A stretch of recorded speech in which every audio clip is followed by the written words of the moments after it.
Dwayne Johnson, beloved Hollywood star, takes on an unexpected role, disguising himself as homeless to test a bank's treatment of those in need. What unfolds will leave you inspired and amazed. Let us know where you're watching from. If you admire the righteous characters in this story, give us a thumbs up and subscribe now.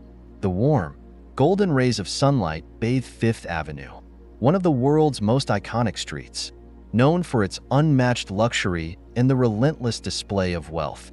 The towering buildings, polished to perfection, reflected the pride of the upper echelons of society.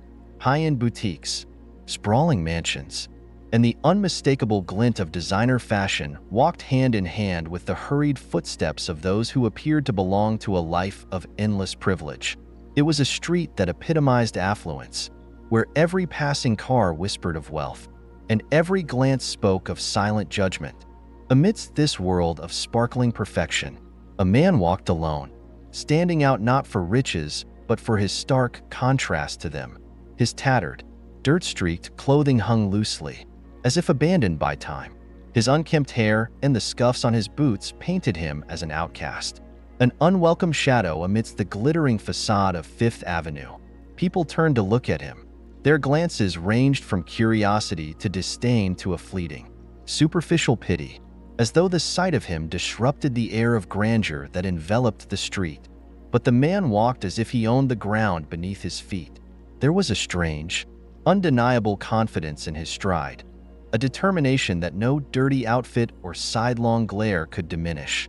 It was a contradiction so striking that it left people unsure of whether to dismiss him or admire him. What they didn't know was that beneath the grime, this man was none other than Dwayne "The Rock" Johnson, one of the most recognized faces in the world, known for his jaw-dropping action films and wrestling triumphs. This towering figure had taken on a role unlike any he'd ever played. The story had begun just a week earlier when his sister came to him with a peculiar request. She wanted him to test the customer service at her bank, not with his fame, not with his charm, but with anonymity. And what better way to reveal the truth behind the polished smiles and rehearsed greetings of the bank employees than to arrive as someone seemingly forgotten by society? Dwayne embraced the idea wholeheartedly, knowing it would be an unfiltered lens into how people truly behave when the cameras are off and status is stripped away. As he moved through the polished streets of Fifth Avenue, his presence was a jarring spectacle, a human contradiction against the backdrop of pristine wealth. The sight of him, a towering, muscular man wrapped in rags, felt like reality intruding on the glossy, curated world around him. People didn't know whether to dismiss him as invisible or confront the discomfort he brought to their sheltered realities. And in that moment, Dwayne became both an actor and an observer, stepping into a role that revealed the heart of those he encountered. The Hilton Bank loomed ahead, its grand facade standing as a testament to wealth and prestige. This was precisely the destination for Dwayne "The Rock" Johnson today. As he stepped through its opulent doors, the sheer luxury of the interior nearly overwhelmed the senses. The marble floors gleamed like a polished sea beneath his feet, each tile reflecting the golden light that streamed from extravagant chandeliers above. The ceiling arched high, adorned with intricate, almost regal designs that seemed to boast the institution's prosperity with every delicate detail. Plush leather chairs lined the lobby, each occupied by well-dressed clients who sat with an air of entitlement, their conversations a low murmur of business deals and investment strategies. The air was thick with an aura of exclusivity, a palpable reminder of the wealth concentrated in this single space. Every corner, from the ornate counters to the gold-accented signage, radiated sophistication, if not excess.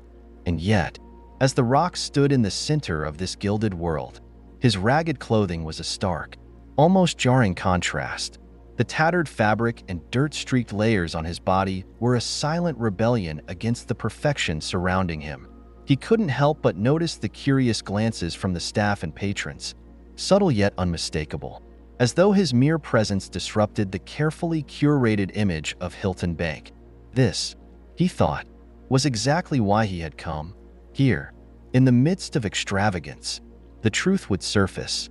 As Dwayne walked confidently down the marble floor, The rhythmic sound of his boots against the polished surface caught the attention of everyone nearby. Among them, a security guard standing near the entrance straightened his posture, his sharp eyes locking onto the figure approaching. Clad in a crisp uniform, polished shoes, and a no-nonsense expression, the guard was a perfect representation of the bank's ethos, order, sophistication, and exclusivity. It didn't take long for the guard to make his judgment. His eyes scanned Dwayne's appearance with thinly veiled contempt. The tattered clothes, dirt-streaked fabric, and worn boots looked as out of place in this temple of wealth as a storm cloud in a sunny sky. The guard's lips tightened as he stepped forward, cutting Dwayne off mid-stride. "Excuse me," the guard said, his voice steady but carrying an edge of superiority. "Are you sure you're in the right place? This is a bank." The way he said the word bank hung in the air, sharp and deliberate, as if emphasizing that this was no ordinary establishment, certainly not a place for someone like Dwayne. His gaze lingered on the dirt smudges on Dwayne's face, the way his clothes hung loosely, as if mocking the idea of a man dressed like this stepping foot into such a pristine environment. But Dwayne didn't flinch. His calm demeanor and steady gaze only seemed to irritate the guard further. "No, I'm not lost," Dwayne said, his voice firm yet measured. "This is exactly where I need to be. I'd like to open an account here." For a brief moment, the guard froze, as though he couldn't believe what he had just heard. He raised an eyebrow, his expression shifting to incredulity. A subtle smirk played at the corner of his mouth, though he quickly suppressed it. He looked Dwayne up and down again, this time with an almost exaggerated slowness, as if reevaluating whether he had misheard. "Open an account?" the guard repeated, the mockery barely hidden in his tone. His voice lowered, becoming quieter but more cutting, as if to avoid embarrassing the bank's more respectable clientele. "Sir, are you sure about that? Maybe you're looking for another type of assistance?" His words dripped with condescension, every syllable carefully chosen to remind Dwayne of how far out of place he appeared. Behind the guard, a few patrons glanced over, their curiosity piqued by the scene. The subtle murmurs and exchanged looks only seemed to amplify the atmosphere of judgment. But Dwayne stood firm, his confidence unshaken, his purpose unwavering. Dwayne held his ground, his calm expression unyielding despite the subtle tension in the air. "I didn't come here to cause trouble," he thought to himself, letting the guard's thinly veiled disdain roll off his back. With the same steady tone, he repeated his words, this time with even greater clarity. "I'm here to open an account," he said, his voice level and unwavering. There was no hint of frustration, no rise in tone to match the guard's condescension, just an undeniable firmness that spoke louder than any argument ever could. The security guard paused for a moment, clearly taken aback by the unshakable resolve in Dwayne's words. His gaze lingered, as though he were trying to figure out if the man before him was serious or simply wasting his time. But there was no mistaking the quiet confidence in Dwayne's stance, the kind of confidence that couldn't be ignored. Without a word, the guard eventually stepped aside, his disapproving expression fading into reluctant acceptance. Perhaps it was Dwayne's size, his calm demeanor, or the sheer weight of his presence that made further confrontation feel unnecessary. Whatever the reason, the guard turned and walked away, leaving Dwayne free to proceed. As Dwayne moved forward into the lavish expanse of the bank's interior, he kept his steps measured and his head held high. The judgmental stares, the whispers, and even the initial confrontation only fueled his resolve. This was just the beginning. The real test of the bank's character was yet to come. Dwayne stepped up to the counter, his demeanor calm, his gaze steady, exuding quiet confidence. "I'd like to open an account," he said in an even tone, his voice unshaken. Behind the counter, May looked up from her computer, her eyes quickly scanning the man standing before her. The tattered, wrinkled clothes, the scuffed, dust-covered shoes, and the worn expression on his face all painted a picture that didn't align with her idea of a Hilton Bank customer. For a brief moment, surprise flickered across her face, but it was quickly replaced by a thin veil of polite professionalism. Inwardly, she couldn't help but think, he must have walked into the wrong place. Someone like him doesn't belong here. Trying to maintain her composure, Though unable to fully mask the judgment in her expression, May replied, "The minimum deposit required is $500. Her voice was louder than necessary, each word enunciated with deliberate clarity, as though she needed to ensure the man understood not only the figure but also his position in this polished, elite establishment. Her tone carried an unmistakable edge, as if each syllable was meant to remind him that this wasn't a place for people in tattered clothing. Leaning slightly forward, she fixed him with a pointed stare, her lips curling into the faintest hint of a smirk. "Are you sure?" she asked, emphasizing the question as though to challenge him, to prompt him to reconsider before he embarrassed himself further. May's words weren't just a question. They were a carefully veiled dismissal, a subtle push for him to realize, on his own, that he didn't belong here. The tension in the air was palpable, her disdain thinly disguised beneath the professional surface. But Dwayne didn't flinch. His steady presence seemed to unsettle her more than she realized. Dwayne stood firm, his calm demeanor unbroken as he reached into his pocket. Slowly, he pulled out a crumpled $20 bill and placed it gently on the counter. "This is all I have," he said evenly, his tone devoid of shame or hesitation. "Just $20. May's eyes flicked down to the bill, her perfectly arched eyebrows raising slightly as if in disbelief. For a moment, she was silent, but her expression spoke volumes. Her lips curled into a faint, dismissive smirk, and the corners of her mouth trembled with the effort of holding back a laugh. It was the kind of smile that didn't hide her true thoughts, it magnified them. Her gaze slowly traveled back up to meet his, her expression a mix of amusement and thinly veiled disdain. The smirk on her face deepened as if to say, "Are you serious?" She let out a soft, derisive chuckle, her voice dripping with condescension. $20? She murmured, almost as if she were speaking to herself, but loud enough for him to hear. The laugh wasn't kind or nervous, it was cutting, a deliberate attempt to make him feel small, insignificant, and utterly out of place. Her expression said it all. Even though she didn't voice the words explicitly, "You should leave. You don't belong here." The atmosphere grew tense, her unspoken judgment hanging in the air like a heavy cloud. But Dwayne remained unbothered, his quiet confidence unwavering in the face of her disdain. Struggling to maintain the last traces of her professionalism, May straightened in her chair, her hands clasping each other tightly as if to steady her growing irritation. She took a deep breath, and with a smile so practiced it felt more like a mask, she addressed Dwayne again. Her voice, though still polite on the surface, carried an undeniable sharpness that betrayed her true feelings. "I'm sorry, sir," she said, her tone clipped and deliberate, each word chosen to emphasize the impossibility of his request. "But $20 isn't enough for the minimum deposit. Our policies require a minimum of $500 to open an account here." She paused, letting the words sink in, and then added with a faintly mocking smile, "Perhaps you could try another bank. Maybe somewhere in the world there's a place that can accommodate such modest sums." Her gaze lingered on him, expecting to see some sign of embarrassment or acknowledgement that her words had struck a chord. But Dwayne didn't flinch. He stood there, calm and unbothered, his steady gaze meeting hers without a hint of retreat. The silence stretched between them, and with each passing second, May's frustration grew. Her eyes narrowed slightly as she scrutinized him, trying to make sense of his behavior. Why isn't he leaving? Doesn't he understand he doesn't belong here? She thought. His silence unnerved her, and she couldn't help but wonder if he was deliberately ignoring her subtle dismissal or simply incapable of grasping the situation. With her patience wearing thin, May leaned forward slightly, her voice rising noticeably. This time, the mask of professionalism began to slip. "Sir," she said, her tone sharper now, the feigned politeness barely concealing her irritation.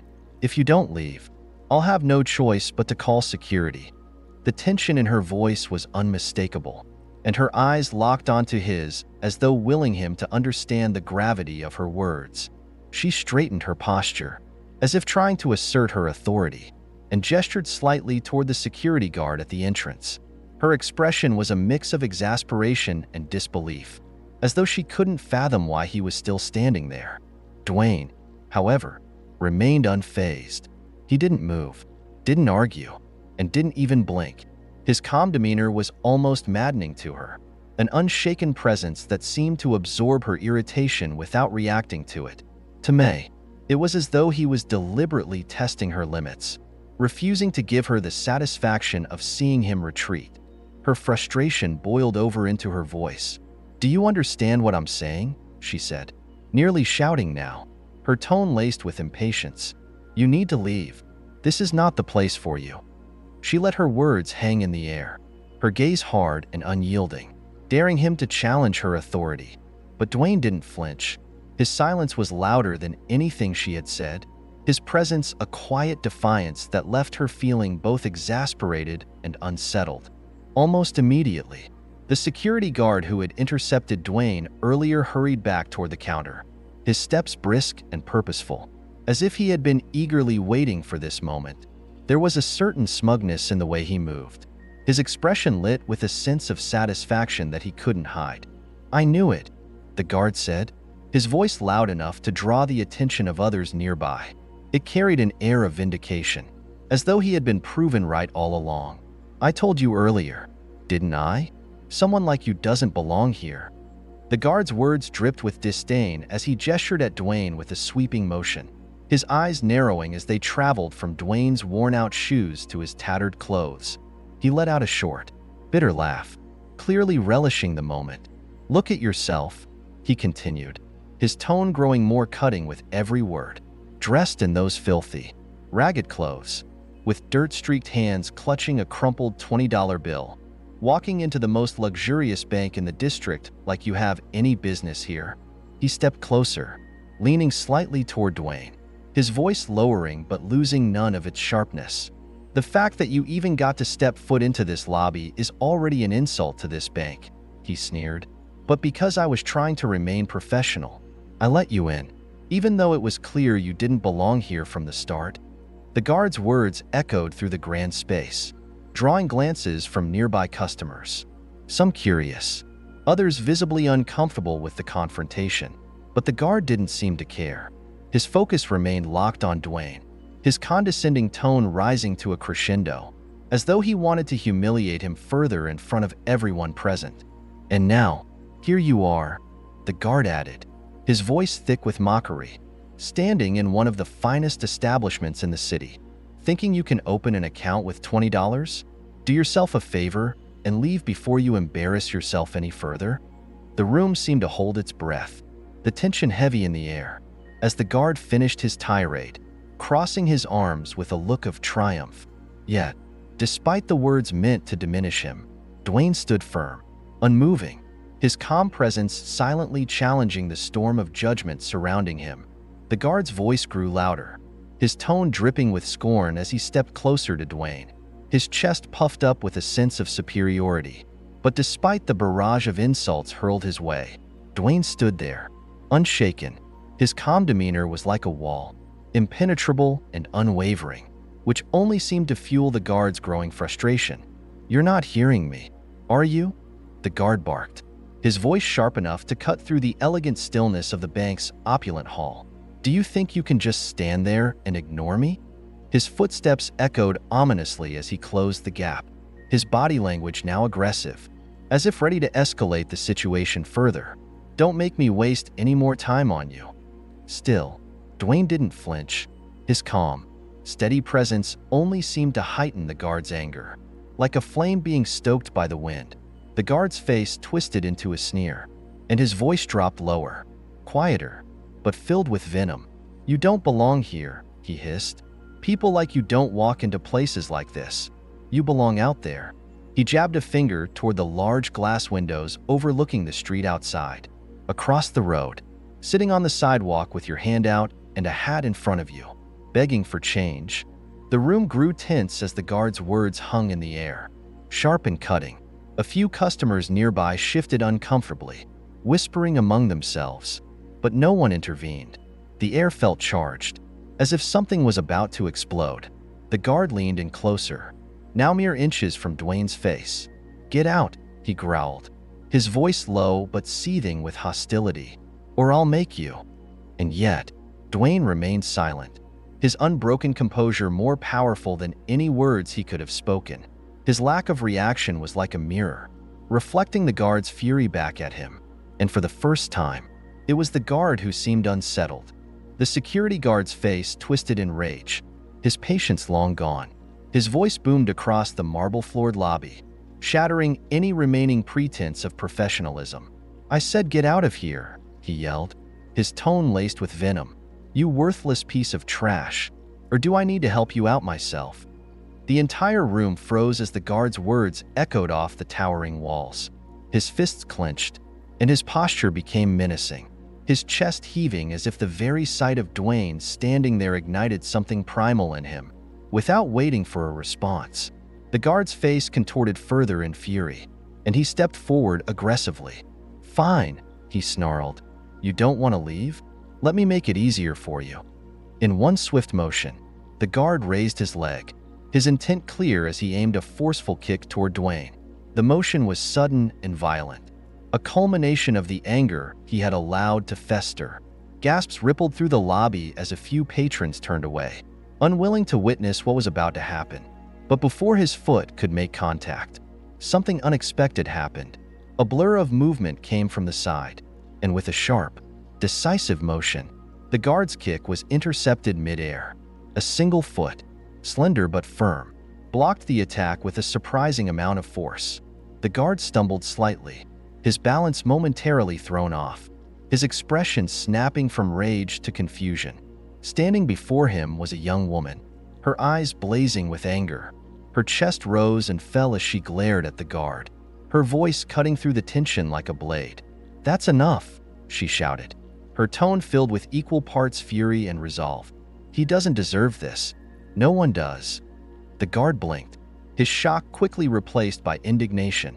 "Who the hell do you think you are?" he spat, lowering his leg but stepping forward, towering over her. "You think you can interfere with this? Do you know who you're dealing with?" But the woman didn't flinch. If anything, she stepped closer, her face unyielding, her presence demanding attention. "I know exactly who I'm dealing with," she said, her voice firm. "A bully, a man so drunk on his own self-importance that he's forgotten how to treat people like human beings." She pointed toward Dwayne, who stood silently, his gaze fixed on the confrontation. "He's a person, just like you, and he deserves respect." The room was utterly silent, save for her voice. The tension in the air was palpable as every eye in the lobby turned to her. The guard, now visibly embarrassed, glanced around, his confidence beginning to waver under the weight of her words and the stares of the onlookers. The woman turned to Dwayne, her expression softening but still resolute. "I've seen enough," she said, her voice steady. "What happened here is wrong, and I won't let it continue." Someone finally spoke from the crowd, a low murmur of agreement, and then another. The tide was shifting, and the guard, now red-faced, backed away slightly, his previous bravado crumbling. The woman, later introduced as Jane, a new intern at the bank, had done what no one else dared to. She had stood up for dignity, for humanity, and for the belief that everyone, regardless of appearance, deserved to be treated with respect. And in that moment, she had changed everything. Jane stood tall, her frame steady and unyielding as she faced the guard.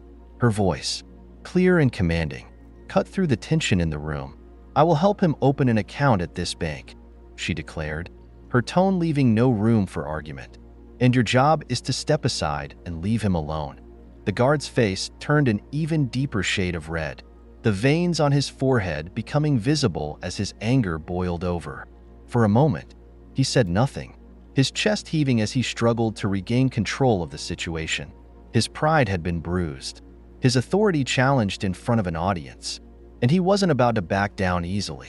Finally, after what felt like an eternity, the guard sneered, his tone dripping with sarcasm and barely concealed rage. "Fine," he spat, his words sharp and bitter. "I'll back off, but you'd better make sure he follows through. If this turns into a problem, it's on you." Jane didn't flinch. Her gaze stayed locked on the guard, unwavering in its intensity. "Understood," she said firmly, her voice steady. "Now, step aside." With a grunt of frustration, the guard reluctantly took a step back, his hands clenched into fists at his sides. His eyes darted between Jane and Dwayne, as if he were still trying to assert some semblance of control over the situation. But Jane ignored him completely. She turned to Dwayne and gave him a reassuring nod. "Come with me," she said, her tone softer now but still filled with determination. Dwayne followed her without a word, his calm, steady presence a stark contrast to the storm of emotions that had just unfolded. Jane led him back to the counter, her heels clicking against the marble floor as a hush fell over the lobby. All eyes were on them, the tension in the air palpable as patrons whispered among themselves, some with curiosity, others with admiration for the young intern who had dared to stand up to the guard. As they reached the counter, Jane glanced at the teller, May, who had been watching the scene with wide eyes. May looked as if she wanted to object, but Jane's resolute expression silenced her before she could say anything. "I'll handle this," Jane said firmly, placing a hand on the counter. "Please provide the necessary forms for opening an account." May glanced up from her desk, her eyes settling on the young intern who had just intervened so boldly. Her expression was a mix of curiosity and disbelief, and though she said nothing at first, her thoughts were loud in her mind. "She's brave. I'll give her that," May thought, "but she has no idea what she's risking. She could be held accountable for this." Letting out a small sigh, May reached under the counter and pulled out the necessary forms. She placed them deliberately on the desk in front of Dwayne, her movements precise and measured. "Here," she said, her voice calm but carrying an undertone of warning. "Fill this out, and we'll get everything sorted quickly." Her eyes darted to Jane, who stood beside Dwayne, her posture still firm and resolute. May couldn't resist the urge to offer a word of caution. "But you should know," she continued, her tone carrying a faint edge of amusement. "This might not end well for you. You're stepping into something that could get you into trouble, and trouble here isn't exactly forgiving." Jane met May's gaze, her expression unfazed by the subtle jab. A small, confident smile tugged at the corner of her lips, and she let out a soft laugh, one that carried a note of defiance, almost as if to challenge May's words. "I'll take my chances," Jane replied, her tone light but with an unmistakable determination behind it. "Some things are worth the risk." May blinked, momentarily caught off guard by the intern's unwavering confidence. Shaking her head slightly, she handed Dwayne a pen. "All right," she said, gesturing to the form. "Let's get this done." Though she didn't say it aloud, a part of her couldn't help but admire Jane's boldness, even if she thought it was reckless. As the process came to an end, the paperwork neatly completed and handed over, Dwayne turned to Jane. For a moment, he simply looked at her, his calm eyes reflecting gratitude and something deeper, hope. He lowered his head slightly in a gesture of appreciation, his voice steady but filled with emotion as he spoke. "Thank you," he said, his tone carrying the weight of sincerity. "I'm deeply grateful for what you did for me today. You didn't have to step in, and yet you did, without hesitation. In a world that often judges by appearances, you saw beyond that. You saw me as a person." Jane gave him a reassuring smile, her earlier boldness replaced by a quiet warmth. "It's nothing," she replied softly. "Everyone deserves respect, no matter where they come from or what they look like." Dwayne nodded, his gaze still fixed on her. "You've reminded me," he said, his voice growing softer, "that there are good people in this world. You've given me a reason to believe in kindness again, in the idea that no matter how hard things get, there will always be someone willing to do the right thing." For a moment, the bustling noise of the bank seemed to fade into the background. The two stood there, their exchange unspoken yet deeply human. Jane's smile grew as she responded simply, "Sometimes, all it takes is one small act of kindness to make a big difference." Dwayne straightened up, his expression now one of quiet determination. As he walked away, the weight of the day lifted slightly from his shoulders, leaving behind the undeniable warmth of hope that Jane had sparked in him. Later that evening, Dwayne sat with his sister Mary, recounting the events of the day. His voice was calm as he described the tension, the judgment, and the unexpected kindness he had received from Jane. Mary listened intently, her expression shifting from disbelief to indignation as the story unfolded. By the time Dwayne finished, her face was set in a determined glare. "That's completely unacceptable," Mary said, her voice sharp and unwavering. She leaned forward, her hands resting firmly on the table. "You don't worry about anything. I'll handle this. No one, and I mean no one, should ever be treated that way in one of my branches." Dwayne raised an eyebrow, slightly amused at her fiery reaction. "It's fine, Mary," he said gently. "Jane stepped in and showed me there are still good people in this world. It's not all bad." But Mary wasn't satisfied. She stood up, pacing the room, her heels clicking against the floor with purpose. "Good or not, this isn't about just one person stepping up. It's about making sure this doesn't happen again. The behavior you described is unacceptable, and I won't let it stand. Everyone on my team will be retrained if that's what it takes." She turned back to Dwayne, her voice softening slightly but still resolute. "You're coming with me tomorrow, right? We're going to make sure this is addressed. Every single person in that bank is going to be reminded of what it means to treat others with respect, real respect." Dwayne nodded with a small smile, knowing full well that when Mary set her mind to something, she wouldn't stop until it was done. "Of course," he replied. "I wouldn't miss it for the world." The two shared a determined look, both resolved to turn this incident into a lesson that would ripple far beyond a single day. The next morning, as the first rays of sunlight warmed the bustling streets, Dwayne returned to the bank. But this time, he wasn't alone. Walking confidently beside him was his sister, Mary, dressed in a sharp, tailored suit that radiated authority. Unlike the previous day, Dwayne was no longer in his tattered disguise. Instead, he wore a sleek outfit that perfectly matched his imposing presence. The contrast was striking. Gone was the man who had been scorned and dismissed, replaced by someone who commanded respect the moment he stepped through the grand doors. As they entered the bank, Dwayne's eyes scanned the room, lingering briefly on the security guard who had confronted him the day before. The guard's jaw dropped, his face a mixture of shock and confusion as he recognized Dwayne. Stammering, the guard took a step back, his earlier arrogance evaporating.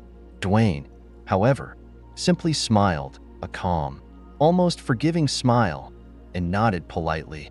"Good morning," he said, his tone friendly yet firm. The guard didn't respond, too stunned to form words, his gaze darting between Dwayne and Mary, who walked with purpose toward the center of the lobby. Nearby, Jane was helping a customer at the counter. She glanced up as Dwayne and Mary entered, her brow furrowing slightly as she processed the scene. When Dwayne caught her eye, he gave her a subtle nod of acknowledgement, his expression warm. Jane's intuition immediately kicked in. Something was happening, something big. She had a feeling this day would mark a turning point for the bank. Mary didn't waste any time. Her presence was commanding, and as she reached the center of the lobby, she addressed one of the senior staff members, who was hovering nervously nearby. "I need to see the branch manager," she said crisply. The staff member nodded hurriedly and disappeared toward the back offices. Within moments, the manager appeared, looking slightly flustered but maintaining a professional demeanor. "Ms. Johnson," the manager greeted Mary, offering a handshake. "What brings you here today?" Mary returned the handshake but didn't smile. "I need all the staff gathered in the main hall immediately," she said. Her tone left no room for negotiation. "We have some important matters to address." The manager blinked, caught off guard by the request, but quickly nodded. "Of course, Ms. Johnson. I'll have everyone gathered right away." He gestured to his assistants, who began notifying employees throughout the building. As staff started filing into the lobby, whispers filled the air. The employees exchanged curious glances, unsure of what was happening but sensing the weight of the moment. Jane stood quietly near the counter, her heart pounding slightly. She could feel the energy shift, the unspoken tension building as everyone waited for what would come next. When the last employee had arrived, Mary stepped forward, her sharp heels clicking against the marble floor. She surveyed the room with an authoritative gaze, her voice cutting through the murmurs as she began to speak. "Good morning, everyone," she said, her tone calm but commanding. "For those of you who don't know me, I'm Mary Johnson, one of the senior executives of this bank's corporate office."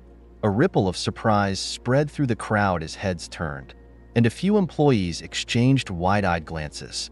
"Yesterday," Mary continued, her voice unwavering, "something happened here, something unacceptable. A customer walked into this bank and was met with judgment, hostility, and blatant disrespect from both staff and security. That customer was my brother." She gestured to Dwayne, who stepped forward, his towering presence immediately drawing attention. The room seemed to collectively hold its breath as recognition dawned on the faces of those who had interacted with him the previous day. The security guard shifted uncomfortably, his face pale, while May, at the counter, looked like she wished she could disappear. "I'm here today," Mary said, her voice growing firmer, "to ensure that what happened to him never happens again. Not to him, not to anyone. This bank represents more than just wealth and prestige. It represents trust, respect, and service to all customers, regardless of their appearance or circumstances. And yesterday, we failed to uphold those values."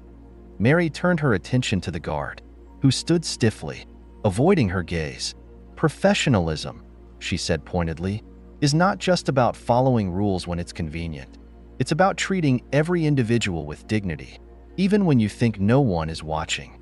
She then looked toward May, whose cheeks flushed with embarrassment. "Empathy," Mary continued, "is not optional in customer service. It is essential. Judging someone based on appearances is not just wrong. It undermines the very foundation of why we're here." Mary paused, letting her words sink in. The silence in the room was deafening. Then, her tone softened slightly, but her resolve remained firm. "This is not a punishment," she said. "This is a wake-up call. Starting today, all staff will undergo retraining to ensure our values are not just words on paper, but principles we live by. This includes learning to treat every customer with the respect they deserve." She turned to Jane and gave her a nod, and to Jane, who showed courage and integrity when it mattered most, "Thank you. You are an example of what this bank should strive to be." The room erupted into a mixture of hushed murmurs and nods of agreement. Mary stepped back, allowing Dwayne to stand beside her. He smiled, his voice calm but carrying the weight of his experience. "Yesterday could have been just another bad day," he said, addressing the crowd, "but thanks to Jane, it became a reminder of how much kindness can change things. Let's make sure this place becomes a reminder of that for everyone who walks in." The employees stood in silence, absorbing every word, and for the first time in years, it felt like real change had entered the doors of the bank. Mary turned her attention to the security guard, who stood awkwardly at the edge of the gathered employees, his face pale and his posture tense. Her sharp gaze locked onto him, and the weight of her words made the room go silent. "And as for you," she said, her voice colder than it had been moments earlier, "your actions yesterday crossed a line that this institution cannot and will not tolerate. Not only did you fail in your duty to provide a safe and welcoming environment, but you escalated the situation to the point of physical aggression.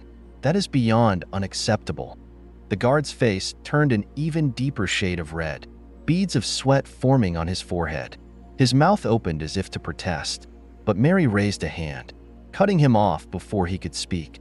"This bank prides itself on professionalism and respect for every individual who walks through these doors," she continued, her tone unwavering. "You not only failed to uphold those principles, but you actively jeopardized them. Your actions were not just an embarrassment to this branch, but a betrayal of the very values we stand for." She stepped closer, her eyes narrowing slightly. "There is no place for behavior like yours in this organization. Effective immediately. Your employment here is terminated." The guard froze, his expression a mix of disbelief and panic. The murmurs in the crowd grew louder as employees exchanged uneasy glances. But Mary didn't waver. Her voice softened slightly, but it carried a tone of finality. "You should take this as a lesson, not just for your career but for your life. Treating others with dignity is not optional, no matter who they are or what they look like. That kind of behavior will not be tolerated here, or anywhere else worth working for." She turned away from him without another word, signaling that the matter was closed. The guard, now visibly defeated, slumped slightly before making his way toward the exit under the watchful eyes of his colleagues. Mary let the silence linger for a moment before addressing the group again. "Let this be a reminder to all of us," she said firmly, "that we are here to serve, not to judge. And when we fail to treat people with respect, there will be consequences. This is a new chapter for this branch, and it starts today." The room remained quiet, the gravity of her words sinking in, while the guard's departure cast a shadow over the moment. It also underscored the importance of what had just taken place. Change was no longer a choice, it was now a necessity. The meeting room was quiet, save for the faint hum of the air conditioning. Mary sat at the head of the polished wooden table, her posture upright and commanding. Across from her, the branch manager looked tense but attentive, a notepad and pen ready in front of him. The atmosphere was serious, almost heavy. "Let's get something straight from the outset," Mary said, her tone steady but firm. What happened yesterday wasn't just a reflection of individual failures. It was a reflection of systemic issues within this branch. That's why we're not addressing this with quick fixes. We're overhauling the way this branch operates, starting at the core. The manager nodded, scribbling a note on his pad. Mary continued, her voice unwavering. "The first issue is attitude toward customers, toward each other, and toward the values this institution claims to represent. If the culture here prioritizes appearances over respect, then we've failed as a service organization. Our mission is to serve everyone, and I mean everyone, with dignity and professionalism." She paused, letting her words sink in. The manager shifted slightly in his seat, sensing the weight of what was coming next. "To address this," she went on, "we're implementing a mandatory, branch-wide retraining program focused on customer service, inclusivity, and empathy. This isn't just for frontline employees. It includes you, the leadership team, and every member of your staff. You will be trained to handle all customers with equal respect, regardless of their appearance or background." The manager nodded again, his pen moving swiftly across the paper. Mary's gaze sharpened. "Second," she said, "we're establishing a zero-tolerance policy for disrespectful behavior. Any act of discrimination, hostility, or unprofessionalism toward a customer will be met with immediate disciplinary action, up to and including termination. This applies to everyone, from security to senior staff." Her tone softened slightly as she leaned forward, her eyes locking onto his. "I'm not saying this will be easy. Culture doesn't change overnight. It requires consistency, accountability, and leadership by example. That's where you come in. If you don't embody these changes, no one else will." The manager hesitated before speaking, his voice careful but earnest. "I understand, Ms. Johnson. I'll make sure the team understands the importance of these changes. I want to see this branch improve as much as you do." Mary leaned back slightly, her expression softening just a fraction. "Good," she said, "because I'll be monitoring this closely. We'll have monthly check-ins to assess progress, customer feedback, employee behavior, and overall performance. This isn't about micromanaging. It's about ensuring we're on track to make meaningful, lasting improvements." She stood, signaling the end of the meeting, and extended her hand. The manager rose quickly, shaking it firmly. "Thank you, Ms. Johnson. I won't let you down." Mary's eyes lingered on his for a moment. "I'm holding you to that," she said. "This branch has potential, but it's up to you to unlock it. Leadership isn't just about results, it's about accountability. Don't forget that." With that, she turned and exited the room, leaving the manager to reflect on the challenge ahead. It was clear to both of them, this was the start of something new. Whether it succeeded or failed depended on what happened next. Months passed, and the impact of Mary's reforms began to ripple through the branch. What had started as a tense and uncomfortable reckoning quickly evolved into a commitment to change. The leadership team, under Mary's guidance, had rolled out a series of comprehensive training sessions focused on empathy, professionalism, and customer care. Every employee, from the tellers to the branch manager himself, underwent rigorous workshops designed to not only improve their skills but reshape their attitudes toward service. The transformation wasn't immediate. At first, there were growing pains. Some employees struggled to adapt to the new expectations, while others hesitated to embrace the shift in culture. But as time went on, something remarkable began to happen. Employees who had once approached their work as just another job now found purpose in their roles. They took pride in providing exceptional service, understanding that every customer, regardless of their appearance or background, deserved respect and attention. The change was palpable. Customers began to notice a warmer, more welcoming atmosphere the moment they stepped into the bank. The security guard, now replaced with a professional who exuded calm confidence and courtesy, greeted everyone with a genuine smile. The tellers, previously stiff and formal, now engaged with customers in a friendly and patient manner. Even the branch manager, who had once stayed in the background, took an active role in ensuring the bank operated with the highest standards of service. Mary's efforts didn't stop at implementing policies. She believed that for real change to take root, it needed to be continually nurtured. She visited the branch regularly, sometimes unannounced, to observe how things were running. Her sudden appearances initially made some employees nervous, but over time, they came to appreciate her involvement. She didn't just observe. She engaged with staff and customers alike, offering feedback, encouragement, and even sharing moments of laughter with the team. One of Mary's key initiatives was a monthly customer feedback survey, designed to gauge the bank's progress. The surveys were simple yet effective, asking customers to rate their experience on a scale of 1 to 10 and provide comments about the service they received. The results were overwhelmingly positive. Customers praised the friendliness of the staff, the efficiency of the service, and the newfound sense of respect they felt when visiting the branch. Comments like, "I've never felt so welcome in a bank before," and "The staff here really care about their customers," became common. Occasionally, the surveys revealed areas that still needed improvement, and Mary made sure those concerns were addressed immediately. She worked closely with the branch manager to ensure that feedback wasn't just collected but acted upon. It was this attention to detail and commitment to continuous improvement that set the branch apart. One day, during one of Mary's unannounced visits, she walked into the lobby and quietly observed the interactions taking place. She watched as a teller patiently helped an elderly customer navigate online banking, explaining every step with kindness and clarity.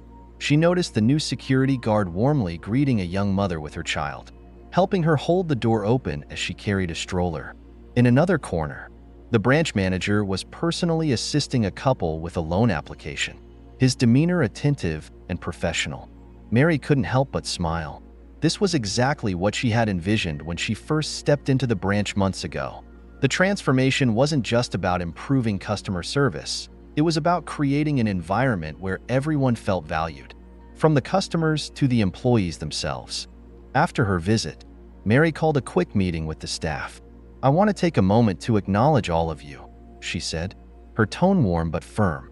"When I first came here, we had a lot of work to do, and I know it hasn't been easy, but you've risen to the challenge. The feedback from our customers speaks for itself. They notice the difference, and they appreciate it, and so do I." The team erupted into smiles and quiet cheers, the sense of accomplishment palpable in the room. Mary continued, "But remember, this isn't the end. Excellence isn't something you achieve once and forget. It's something you work on every single day. I'll still be stopping by from time to time, and I expect to see the same level of commitment I've seen today." After the meeting, Jane, the intern who had stood up for Dwayne during that fateful day, approached Mary. "I just wanted to say thank you," she said, her voice filled with gratitude. "You gave us a chance to prove that we could be better, and I'm proud to be part of this team now." Mary smiled, placing a hand on Jane's shoulder. "No, Jane," she replied. "It's people like you who inspire change. Keep being the example this branch needs." As Mary left the building, she felt a deep sense of satisfaction. The journey hadn't been easy, but the results were undeniable. The branch had gone from a place of judgment and tension to one of respect and service, and as long as she had anything to say about it, it would stay that way. After witnessing the remarkable transformation at the branch, Mary knew she had tapped into something truly impactful. The success of the reform wasn't just about improving one location. It was a blueprint for a broader cultural shift. Inspired by the results, she decided to implement the same approach across all her business operations. Mary rolled out the comprehensive training programs to every branch under her management, focusing on empathy, professionalism, and customer-centric service. The leadership teams at each location were brought into intensive workshops to understand the importance of creating an inclusive, respectful environment for both employees and customers. Monthly feedback systems were introduced to ensure ongoing improvement and to give every customer a voice in shaping their experience. The results were astounding. Across the board, customer satisfaction ratings soared, with clients frequently praising the friendliness, attentiveness, and professionalism of the staff. Employees reported feeling more engaged and motivated, knowing they were contributing to a culture of excellence. The ripple effect of these changes didn't just benefit the customers, it also boosted team morale and overall efficiency. Mary's initiative became a case study in effective leadership and cultural transformation, proving that when respect and empathy are prioritized, success naturally follows. Love this content? Like the video and subscribe for more amazing updates. Share your thoughts below. Your support means to us.